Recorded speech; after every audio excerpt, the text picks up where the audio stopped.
9 دسمبر کو ہماری میٹنگ ہے جنیوا میں، اور وہاں پر دنیا کے سیکرٹری جنرل جو ہیں اقوام متحدہ کے، وہ تشریف لا رہے ہیں. میں ان کے ساتھ وہ ڈونرز کانفرنس چیئر کروں گا.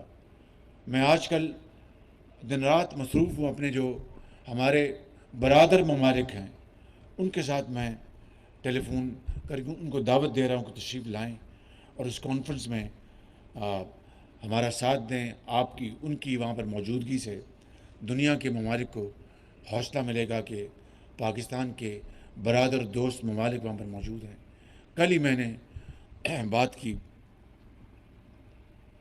جناب انور ابراہیم جو ملیشیا کے نئے وزیر اعظم منتخب ہوئے ہیں، وہ کوئی پاکستان میں وہ کئی مرتبہ آ چکے ہیں. انہوں نے جیلیں کاٹی، بڑی قربانیاں دی انہوں نے.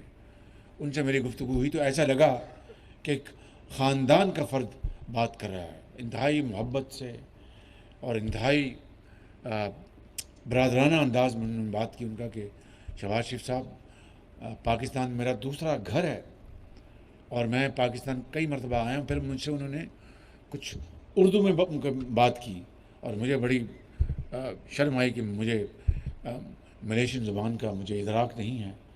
تو مجھے بہت خوشی کہ انہوں نے اردو میں بات کی اور بہت یعنی ایک پرتپاک طریقے سے انہوں نے مجھے بتایا کہ ہم پاکستان ہمارا برادر ملک ہے، ہم ہر طرح پاکستان اور ملیشیا کے درمیان تجارت بڑھائیں گے، سرمایہ کاری بڑھائیں گے.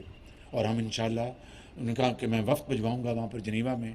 خود وہ انہوں نے کہا کہ میں زوم کے ذریعے میں انشاءاللہ شرکت کروں گا، زوم کے ذریعے.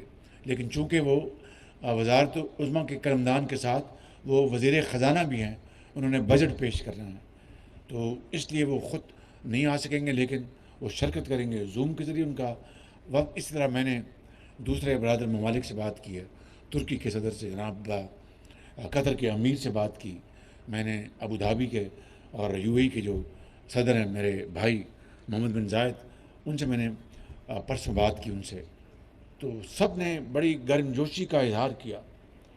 لیکن میرے بزرگوں، بھائی اور بہنوں، پاکستان کو پاؤں پہ کھڑا کرنے کے لیے خود ہمیں پہلے ہمت کرنی ہوگی اور قربانی اور احسار کے جذبے سے آگے بڑھنا ہوگا.